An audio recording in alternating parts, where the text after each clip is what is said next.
All right, welcome to Bet the Edge. I'm Jay Croucher here with Drew Dinsick. We're going to talk about all the sport that is happening in the world, or at least a few elements of it, namely the NBA Western Conference, Thunder-Mavs. We'll dive into. We'll talk about Knicks, Pacers, Celtics, Cavs, and then close out with some Italian Open.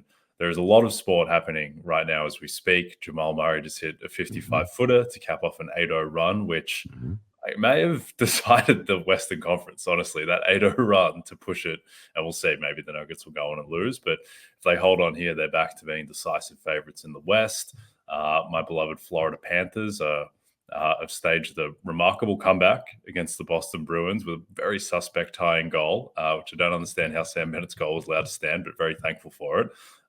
And now they are leading with 9 minutes to go. But Drew, how was your weekend? It was good, and it was spent with family and friends for the most part. The parents celebrated their 50th wedding anniversary, and also my aunt and uncle. And so my dad's side of the family all got together down on the beach in North Carolina. It was a great time, and I liked your ambition off the top. We're covering everything in sport. And we should probably start with the Sydney Swans, who just undressed the Fremantle Dockers. I don't know if you saw that, but what a performance by the Swans this weekend. Your Arsenal team comes through 1-0. I don't think that the Premier League is obviously decided yet, which is wild. Yes, the basketball has been good. It has been wild. I thought a lot of it this time, actually probably the last time we talked, which was several days ago now, I kind of had the sense that like all of these series we're going to land with the thud, and that round 2 might be pretty forgettable. Not so fast, my friend, as we now have no sweeps. It does seem like the Celtics are pretty likely to move on from what I can tell you, but the other 3 series, we are a long way from the finish line. And I think, this particular game, if Denver were to hold on and defeat Minnesota, and, there's so much time left, and it has been close and back and forth so far. I'm not going to count on it, but it just goes to prove it's when you're up against championship metal in the playoffs, it's tough. And the Timberwolves are learning that lesson the hard way. They are. I think what is unique about these playoffs, or at least is more accentuated than usual, is that a lot of your handicapping of an NBA series at the moment comes down to like how you can diagnose injuries. Like this Denver Minnesota series, the entire thing was what does Jamal Murray look like in Game 3? Because if he is the guy from Game 2 that had no lift whatsoever, then the Nuggets are drawing dead. And if he is Jamal Murray again, which he appears to be now, then the Game 3 line and the series price and the Western Conference price, everything was violently wrong. And I think that a lot of it is calculated guesswork, but also I do think there is an element of skill. Like people who bet for a living, that big part of their job in originating is figuring out injury reports and injury likelihoods. And you're never dealing with certainties with something like Murray. But you can deal with probabilities. And if you were to say that Jamal Murray was going to be like 50, 60% of himself, then the Denver series and West Price still didn't make any sense. In the Knicks series, which we'll talk about, OG Anunoby, is he going to come back? Is he going to be 40% of himself, not being able to run? Is he not going to come back at all? Is he going to be fine? I think probably even the bigger question mark in that series is Jalen Brunson going to be 100%? Because he hasn't looked at it for the past 2 games. And then in the Dallas series, which I didn't even think about when I formulated this initially, Luka Doncic seems like he can't run. Right. And is that going to get better? Because he's played one really good game in the playoffs, and that was Game 5 in LA. And then outside of that, he hit some threes in Game 2 against OKC, but he didn't look right to me. So a lot of that is swirling at the moment. Yeah, and anyone who's been betting NBA playoffs for long enough kind of recognizes that the health, availability, and effectiveness of your key players, maybe even just your key guy, tends to be outsized in these series, because eventually, like, whatever plan you cook up for, role players 5, 6, 7, 8 to make an impact on game gets solved by your opponent. And then it just comes down to here are our alphas who can find a way to get us across the finish line. And that is kind of the entire vibe of the playoffs right now in the NBA, if I'm being honest. Outside of the Celtics, who I think we still put head and shoulders above the next best team, it does feel like there's a little bit of limp to the finish line across the rest of the NBA right now. And when it comes to guesswork for the injuries, you're absolutely right. It is monumentally important. And when we last talked about Timberwolves Nuggets, for example, I think the big question was they have a massive break between games 2 and 3. Is that going to be enough time for Jamal Murray to get right? And apparently, yes. That said, expecting Jamal Murray to be healthy enough to get through this series, that's one question. To be healthy enough to get through a Western Conference Finals and then another title run is a different beast entirely. And I know the NBA Finals is a very, very, very relaxed schedule. There is lots of time to recover between games. They want players at peak form, and so kind of keep that in mind. But I really think that if the Nuggets come through and come back against the Timberwolves, congratulations. They're still, in my opinion, a bet against with the uncertainty swirling around their key players. Yeah, I mean, the issue is, though, is that they may be a bet against in a nutshell, but they're going up against, they can still win. Likely yes, up against a team in Dallas that has an even bigger and a vastly more important question mark in Doncic. So let's roll into that series now. The Mavs are minus 225 favorites to win the series, up 2-1 against the Thunder, who are plus 180 as we speak. Game 4 Monday night, the line is Mavericks minus 1.5. The game 3 line steamed immensely towards OKC at the death, where that line, I want to say on game day, the line moved from 3.5 to 1 with no injury news, which is pretty remarkable, and perhaps a reflection that someone knew something about what Luka Doncic's knee was going to look like, and I think they were probably vindicated by the fact that he did not look good. It's just that OKC, that was one of the most disappointing performances of the playoffs so far. Shai Gilgeous-Alexander is a strange player where he ended up finishing second in MVP, I think, right? And I think he deserved that. Yep. His advanced stats are incredible, but when the midi isn't going down, like if you were just to show, someone who's been vaguely following the NBA for the past 2 years and show them like Shai Gilgeous-Alexander, his game against Dallas, and then show them like Jason Tatum's game against Cleveland in game 3, and you think, oh, Jason Tatum's a vastly better player. He's bigger, he's stronger, he kind of looks faster as well. Like he's the much better basketball player. But then Shai, he exists on the margins, and when these tough shots aren't going down, because he's not that big, he's not an amazing passer, and he's not an amazing shooter from 3. So it's just like he's incredible at every other element. But when the tough shots aren't falling, he looks very mortal. And I thought that his decision-making at the end against Dallas in game 3 was just a nightmare. He seemed to be really pushing it too much in terms of hunting for his own shot and overcompensating. But what did you think of game 3, and what do you think of the series going forward? I feel like Goofy meme. I'm going to do it again with OKC in game 4, Jay. The market's going to steam in favor of the Thunder. Luka is not right. They're going to need another heroic performance from somebody else kind of on that roster, somewhere on around the margins, because Luka doing it 2 times is tough for me to wrap my head around that's possible. And, most of what I think you saw from the Thunder, and you characterized it well about talking about Shai in particular, but like just in general, broadly, like, people who have a mental bias about betting on young teams that haven't gone through the ringer, they are probably watching the tape of game 2 and game 3 and saying, see, this is why you don't buy into the Thunder. And I would tell them that, okay, well, the learning curve, this is growing pains. The Thunder are still the better team in this series, I think. And I don't think it's especially close with the injury to Luka. So this is one of the situations where I'm just going to end up firing Thunder until the market finally corrects, and when it does, then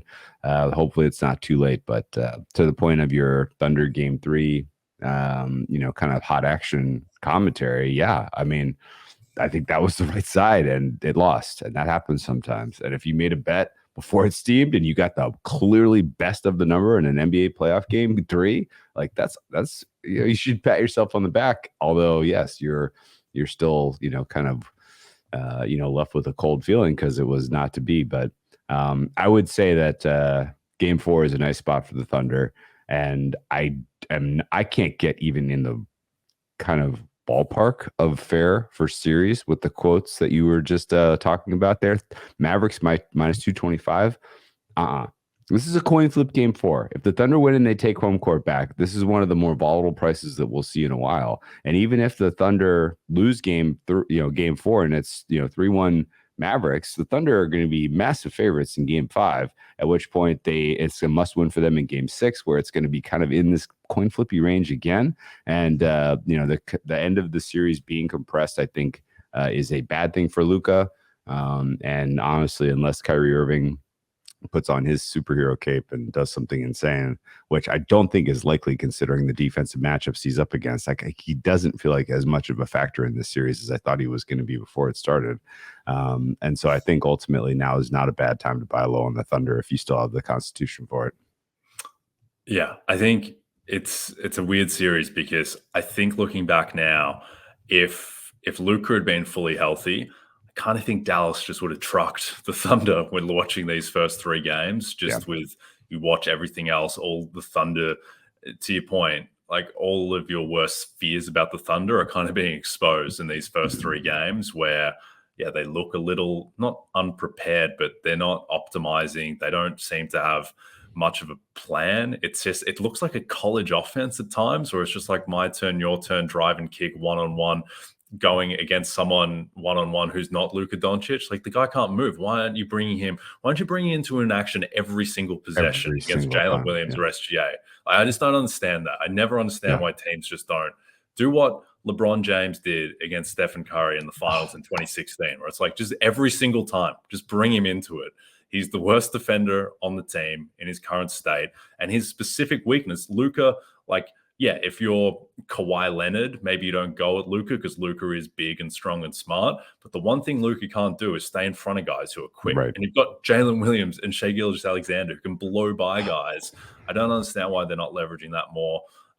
There just seems to be like a lot of Lou Dort happening when I'm watching OKC offensive possessions. Like, Lou Dort is deciding the possession again. Lou Dort's making a decision in transition. Lou Dort's taking a 3 with 4 seconds on the clock again with a hand semi in his face. Like, it just doesn't seem to be an amazing process. And the other thing too is that, like, the OKC's depth, and I understand people are calling for Josh Giddey's head, and he hasn't been good, and his minutes have been a disaster. But, like, the options behind, like, Aaron Wiggins isn't that good. Like, Isaiah Joe is a great shooter. He's not much else. Gordon Hayward's unplayable.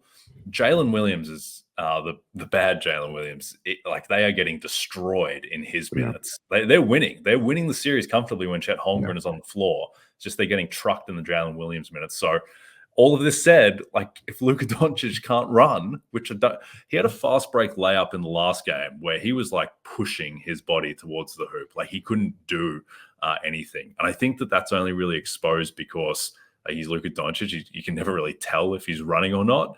But he is not right, and I think that is your hope if you're an OKC backer, that OKC have more low-hanging fruit that they can pick at, and Luka's knee at this point, I don't think you can be confident that's just going to magically heal with the time in between these games. Yeah, and it should actually get worse, like, realistically. Like, that's the reasonable expectation with how many minutes he's playing, how much he's asked to do, particularly on the offensive side in terms of creation. Realistically, as you go deeper in the series, you would expect that his, whatever you have of him in terms of a percent of his, peak of his powers, it's going to go down. I would say that just in general, the Lou Dort stuff is killing me, because that was like our whole kind of mid-season. Like, there's going to be a moment where you're like, oh my God, Lou Dort thinks he's the answer to winning this game in a key moment. And I feel like that was game 3 though. And your point, I actually think you could lean a little harder into it. Like, they have a really good coach. I think that the supporting cast is, they're capable, especially at home. Like, game 1, Wiggins and Joe and, the Case and Wallace, even, like, those guys were really effective in the Giddey minutes. And I think, like, that ultimately, like, you need Jalen Williams, the good Jalen Williams, to, like, just put a physical hurting on Luka in this game 4 and make this ugly, muck it up. Like, I'm tipping my hand here into what I bet, but I have under here. I have OKC here. I think this is going to be a mucked up, ugly game, and I think you try to just force Luka into more than he wants to be involved in on the defensive side of the ball, and then either you get easy baskets out of that, or you continue to kind of drive him into the fatigue range where he's less effective offensively, because that's what they need for Game 5 and Game 6 to go in their favor. Indeed. Panthers win, Drew, 3-2. They hold on at the death despite a late power play. Don't know how they did that, but very, very thankful for it. I will say the Thunder, I was more bullish on them winning the West when Minnesota are up 2-0 in their series against Denver. And now if OKC has to go up against Denver, like, here's the thing is that you kind of get attached to what a team looks like. And then you get a new series. It's like you get a new canvas of matchups, and things could look different. And OKC, if they get out of this series, they'll probably be better for the run. Like, they'll probably make improvements, and then they get a totally new matchup against Denver. And we just don't know how that's going to look. At the same time now, if Denver pull out this Game 4 and they're up 17 as we speak in the third quarter, it does feel like we're headed for Nuggets Celtics. Anyway, let's go to the East, but first, the second leg of the Triple Crown will be run on Saturday. Watch the Preakness Stakes at Pimlico Racecourse. The action starts at 4:30 p.m. Eastern on NBC and Peacock. All right.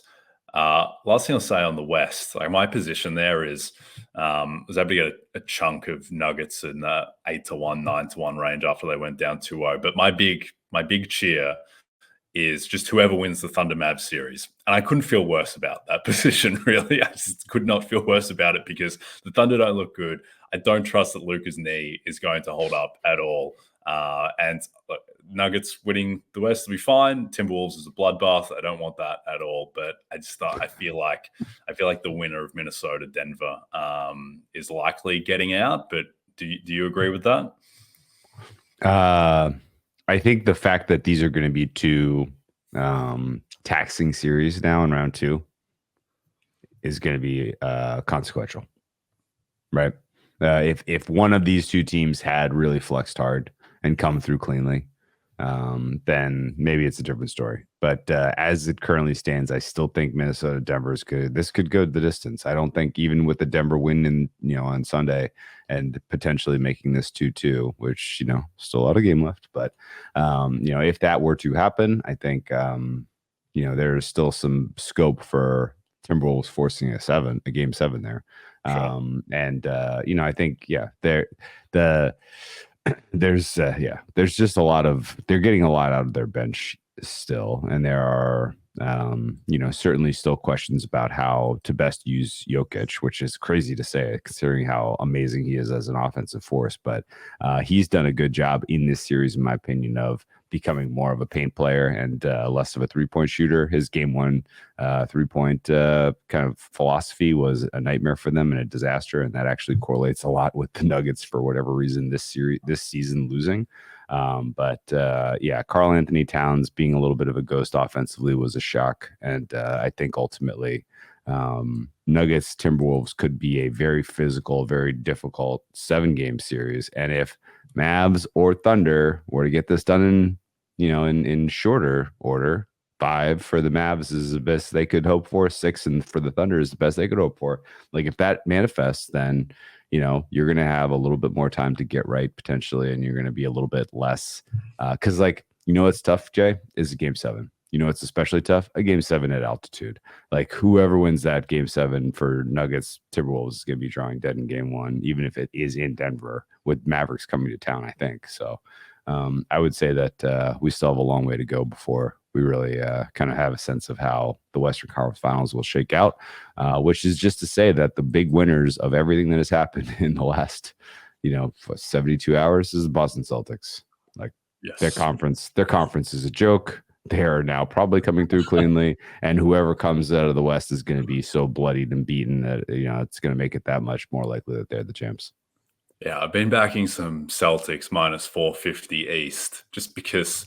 What's the price going to be? What do you think the price is going to be in the Eastern Conference Finals? Now, there's according to the market, there's a greater than 50% chance the opponent is the Indiana Pacers. Like, the Celtics be minus 1,000 in that series. They're almost off the board to win the Cavs series. And then, yes, if they get the Knicks have no limbs left. They don't have body parts, like I let can't alone believe what's full going on there. full walking human beings who can take the court for them. Like that series might be minus 1,000 as well, with the state that the Knicks are in. So it's a mess. Last thing I'll say is that in 2010, the FIFA World Cup, Fernando Torres, Spanish striker, took an injection in his knee to be able to play in that tournament, to be able to get through it and experience glory with Spain, and then it compromised the rest of his career. I need Luka Doncic to take that injection. Luka to take the plunge. I need him just to get through this Western Conference. Worry about your prime later, Luka. Now is winning time. Celtics are soft. You can beat them as well. You can get it done, Luka. Just need you to get that 17-1 home. Worry about the consequences later. Knicks Pacers, which is a bizarre series. The Pacers are now minus 140 favorites, some spots. The Knicks are plus 115. I don't agree with that. No. What did you make of Game 4, and what do you think happens in the series from here? I mean, they're so beaten, and they're so they've been ridden so hard that them kind of effectively mailing in Game 4 was not expected, but not surprising. You know, like when you saw that game was well and truly over in the second half, were you like, huh, guess the Knicks didn't have a game effort? No, you're like, no, this was well within the range of outcomes, that they were just going to be too beaten up, and in the absence of Anunoby, just not deep, not good enough, not talented enough. And it was going to be kind of a game where Thibodeau was kind of tinkering with his lineups, trying to gauge, well, how do we now get out of this series, which is amazing considering that they won those first two games in New York. And in particular, the way they pulled away in Game 2, I thought, okay, well, here we go. The Pacers winning 2 games at home was, it still is like, I'm struggling to find anything like kind of any way to gloss these guys. Like, it's just not impressive. And if they get to the Eastern Conference Finals, it's got whiffs of the Hawks getting there against the Bucks. It's got whiffs of, you pick a year where the Eastern Conference just was really down, and somebody made it to the Eastern Conference Finals there that just didn't belong there. And this is kind of the state of things. We've had some lopsided prices in the Eastern Conference Finals through the years, surely.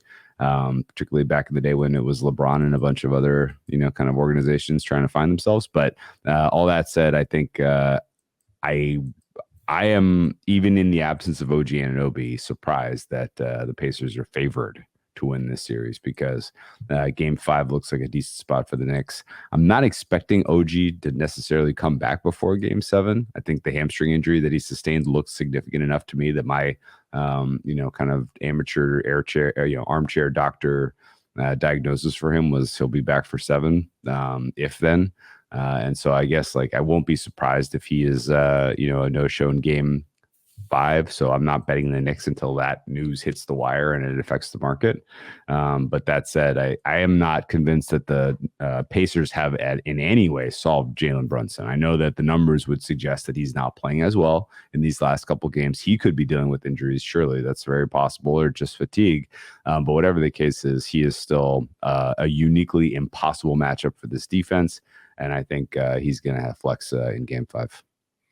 Yeah, I think the comp for the Pacers would be that 2021 Hawks team that made the Eastern Conference Finals. But I think that Hawks team was better than this Pacers team, maybe substantially so. Our team had Trae Young playing incredibly well, had Bogdan, John Collins, Gallo, when Gallo was kind of vaguely good still, Capella, Herter, Lou Williams. I like that team more than this Pacers team. I think with OG, if you just look at the injury mechanic there, if the way that he pulled up and the fact that it was clearly not a cramp, and the fact that he's still not running, which is always, that's, I think with injury stuff, that's where you really need to sift through and be like, Giannis isn't running yet, and Game 1 is tomorrow. Well, he's definitely not going to play if he's not running yet, and people are holding out hope. He's only listed doubtful. No, he's definitely not playing if he's not running. And OG, maybe he'll start to run before Game 7, but I can't imagine that he is going to be anything close to full OG Anunoby if he does come back. At the same time, I think that there has been a little bit of an overcorrection on how these teams just stack up on neutral in reaction to what happened in Game 3 and Game 4 in particular, where to me, it makes complete sense that the Knicks would let go of the rope in a game like this because they've been playing close games every single game. 9 games of the playoffs have all basically gone down to the wire outside of kind of game 3 in Philly when Embiid scored 50. And that was, you kind of knew that one was done with a few minutes left. But outside of that, like this team has been playing insane minutes. They're on the road. It was short turnaround after game 3 as well. And the fact that it kind of got out of hand, I don't think that is really predictive of what is going to happen in the rest of the series. I think the Knicks still have levers to pull. I don't know why Precious is starting, to be honest. I don't know why he starts over Deuce McBride. I think Deuce is just better, makes more sense. If you have, like, the other thing too with, I guess, with spacing is that you have to remember that, like, if you have Precious and Isaiah Hartenstein on the floor, like you have 2 shooters really in Jalen Brunson and Dante around them. And the thing with spacing is the ball is in Jalen Brunson's hands. Like he's not really spacing the floor. So it's like, and obviously he's a pull-up threat and everything, and you have to guard him. But there's just no room whatsoever for him to operate if Precious is out there with Hartenstein, with Josh Hart, who isn't respected as a shooter, and nor should he be shooting in the low 30s. And you've got to help to contain Brunson. So I think that'll happen. I just think that they'll play with more effort. In game 5, there'll be some zigzag there in that sense, and with coaching adjustments that the Knicks will benefit. And ultimately, I still think the Knicks are going to win this series and I'm saying that as kind of a gut comment, in that I think that they just have a level of effort and intensity that Indiana can't quite reach, and Brunson has a level that no one in Indiana can match. But then also, I just don't understand, like, if the Knicks are 2.5-point favorites in game 5, and say they'll be 5-point favorites, 5-point dogs in game 6, and then the home team gets a bump in game 7, and there's scope for Anunoby to return at that point. So they say they're 4-point favorites in game 7. Yeah. That doesn't add up to Pacers minus 140 or even remotely close to that. Yes, we agree. I know that's the right commentary. And I think honestly, like if you want to sit it out and wait for game 7 and just play the under, okay, that's fun. If you want to wait it out and know if Anunoby comes back before getting involved in this series one way or the other, that's fun.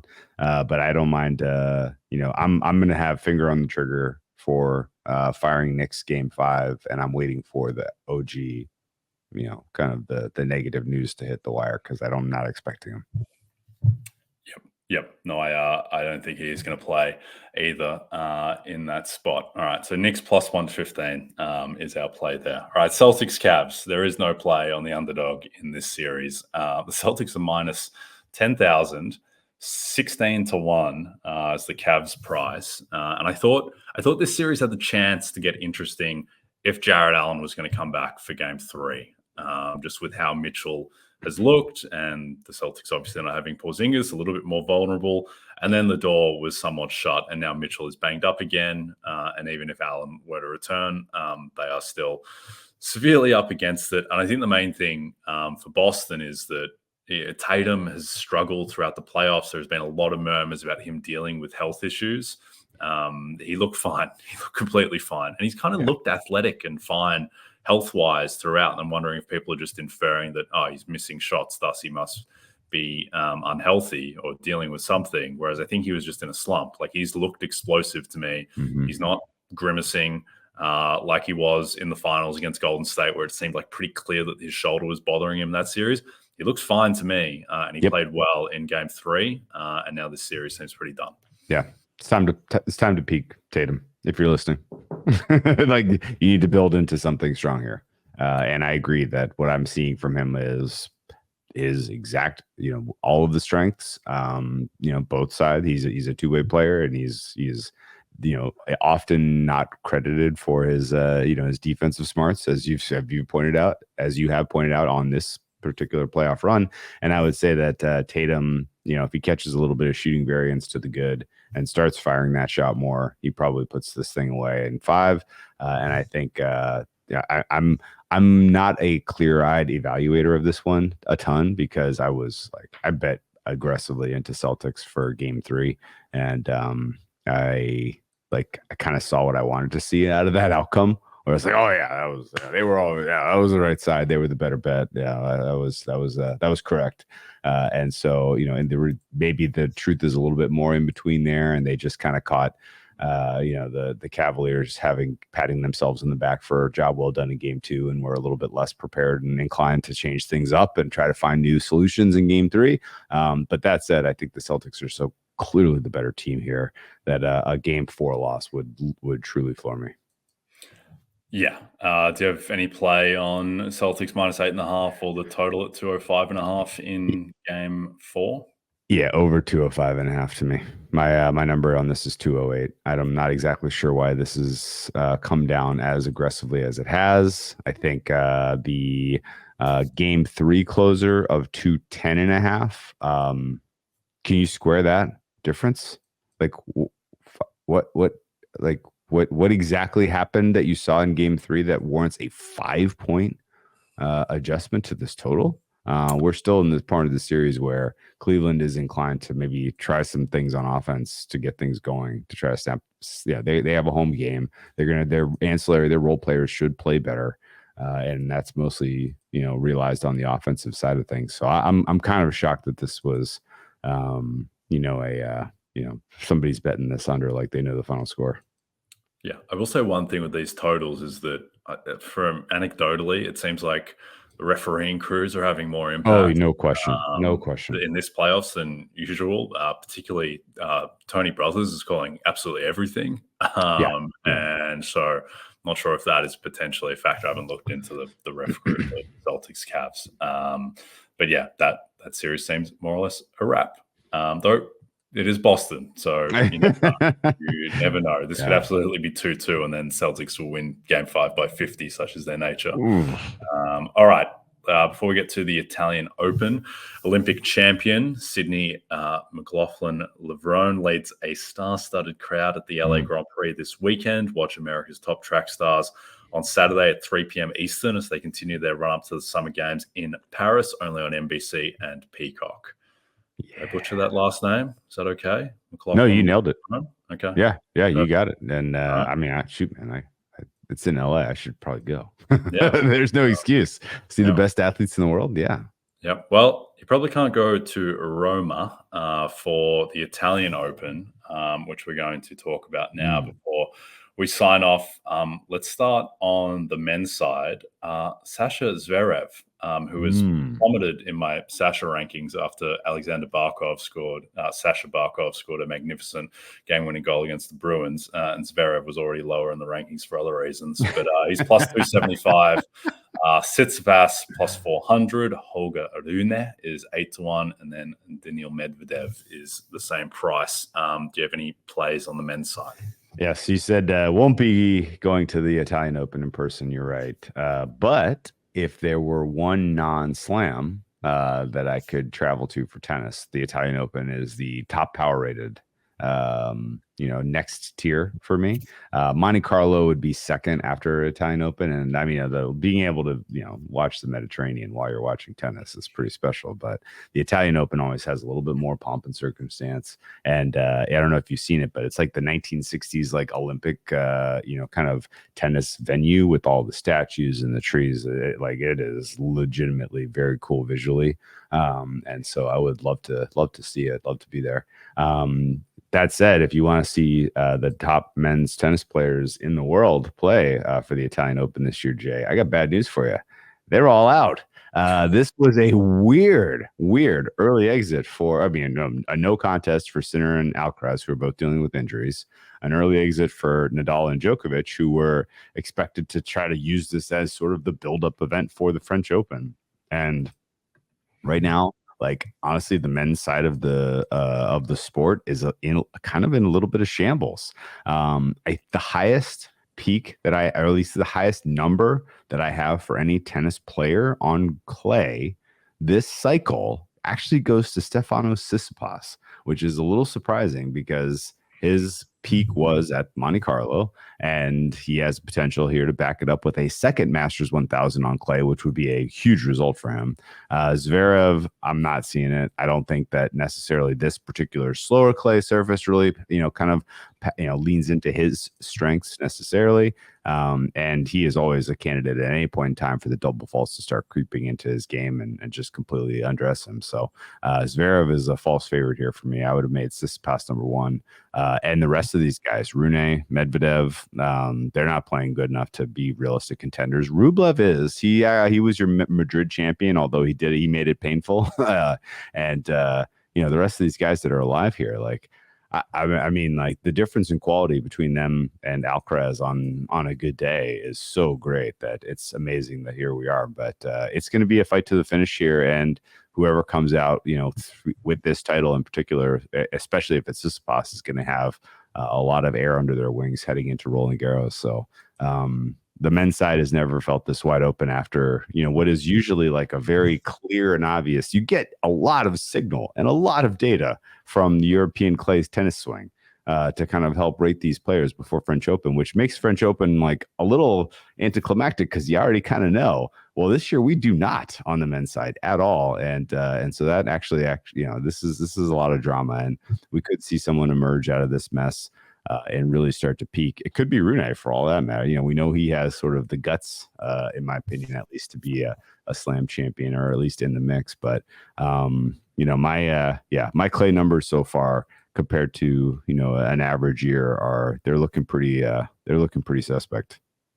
Okay. Yeah. Rune is, it feels like, well, he has certainly fallen down in the pecking order. It felt like it was going to be Sinner, Alcaraz, and Rune for the next decade. And Holger probably has a little bit of work to get back onto that type of pedestal, but clearly has the upside. And I mean, it wasn't that long ago that he was probably thought of in a higher regard than Sinner was. And it felt like it was going to be his year coming up. And then they've gone in somewhat opposite directions, though. Aruna's still hanging around. It's clay court season when Iga Swiatek is minus 135 to win a tournament, as she is here.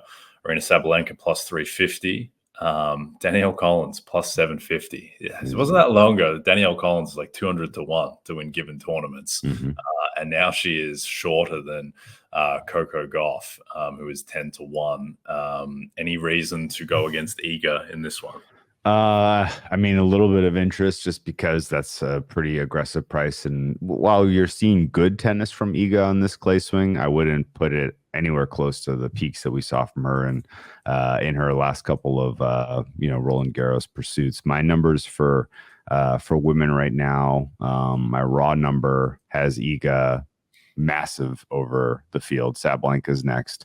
Rybakina, who's been kind of spotty in terms of availability this clay season, is out of Rome Shield. She elected not to try to defend her title from last year, but Iga's still the best women's clay player by a lot. The problem is that the rest of the women are like, they're playing well, right? So the commentary on the men's side is a lot of injuries, question marks. Is somebody going to stand up and play well? We're all waiting. Well, the women are playing well in general, and you mentioned it. Danielle Collins, she's a factor. Like, she's going to matter at Rome, which is incredible. This is, of course, her finale run. She's retiring at the end of the season. She won Miami, which was a career accomplishment.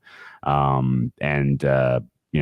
think what's cool about the women's side is you have players like Collins, who is just taking a huge step forward this season. You have players like Naomi Osaka who are making a comeback. I had basically kind of put a black Sharpie through Naomi Osaka doing anything on clay because it's not her comfortable. It's not a preferred surface.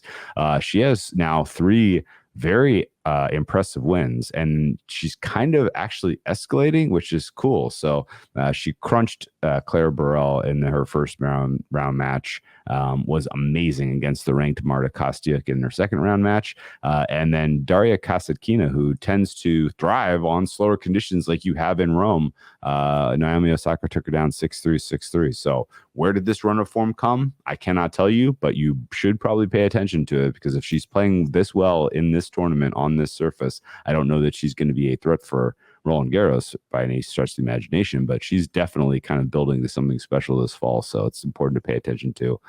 Similarly, Zhang Xinwen is playing great tennis right now.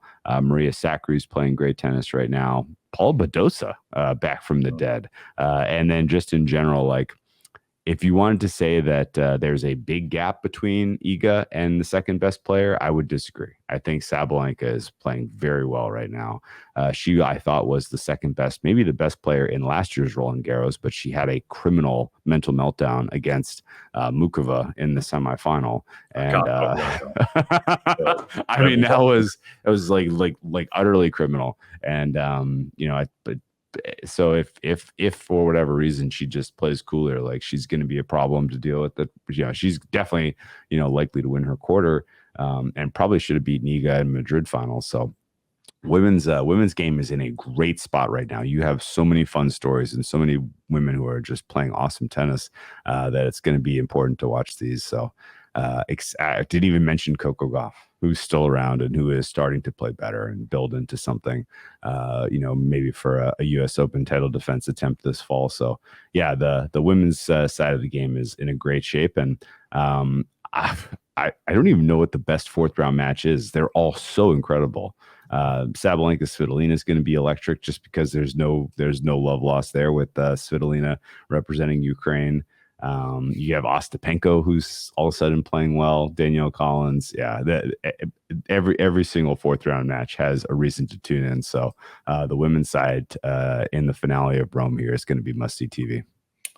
Yeah, I remember watching that French Open semifinal between Sabalenka and Mukova in a hotel room in Miami before going to Panthers Knights Game 3 of the Stanley Cup Finals, I think. And Sabalenka, who I needed to win that tournament from memory. Well, I needed her in some regard anyway, because I was cheering for her. And she was up 5-2 in the third set and had a match point at 5-2. Never won another game. Just lost 5 straight. 7-5, and she should have won in the second set as well to close it out. And she didn't. Yes. That is therein lies the curse of Aryna Sabalenka at times where that was the single worst loss of any tennis player last year in the entire calendar. I'm not kidding. That was the single worst loss. Did she lose a Grand Slam final last year? No. Well, that one hurt. Right. It was especially emotionally like that was just quite sad. But I meant worse losses in like the closest a player was to 100% win probability. Right. Yes. Like at a huge stage in a major, like that was incredible. Impossible. It was last year that Ons Jabeur blew Wimbledon to Vondrousova. Absolutely, feels like a lifetime ago, and the Rybakina one feels like 3 lifetimes ago, and yet they were 2 years. And I'm sure they feel like yesterday. She's playing. By the way, like she's not doing anything on clay, but she doesn't generally do much on clay. I would say that what you've seen from her in her last 2 outings, Madrid and now Rome, it's not good, but it's spirited, Jay. It's like a lot of what you saw from her to start the season in Australia and then into the Middle East. Like it just looked like her head was in a different universe. She just didn't seem into kind of competing, and now she at least does. Yeah, I'll say I don't bet really emotionally on anything. Like I don't bet on my on like a team that I have a particular affinity for. I don't bet because I want to have action on a given game. Like I only bet if I think there is an edge in my favor. Sure. I will say, like I cannot go back to a world. I cannot live in a world where Ons Jabeur wins Wimbledon and I'm not on her. I just can't. Like anything close. If she looks like she's on. It's that and Jonathan Taylor winning Offensive Player of the Year. I think I'm just going to, if he's remotely in the ballpark, I'll just have to back him. I might have to take a haircut. I cannot experience the life lived without cashing in on that after what happened in 2021. And with Ons, like the Vondrousova one, whatever, wasn't a massive position, but that was pretty tough. But the Rybakina one, I will always walk with. So I need something back from that. And so that goes down as the best bet ever made that didn't win for me. Yeah, no, it's in similar ballpark for me. So good luck to you, Ons. Been very painful. Been very, very painful watching you, but hopefully you can get one of these days, and hopefully we can be along for the ride with you. Anyway, don't forget to check out NBCSports.com for more information to help you with your wagers. Thanks to those watching on the NBC Sports YouTube channel. If you're listening to us in podcast form, don't forget to rate and subscribe. And also a reminder to find all your favorite NBC Sports shows on Amazon Music. Just head to amazon.com/NBC Sports. From Jay Croucher and Drew Dinsick, we'll see you tomorrow.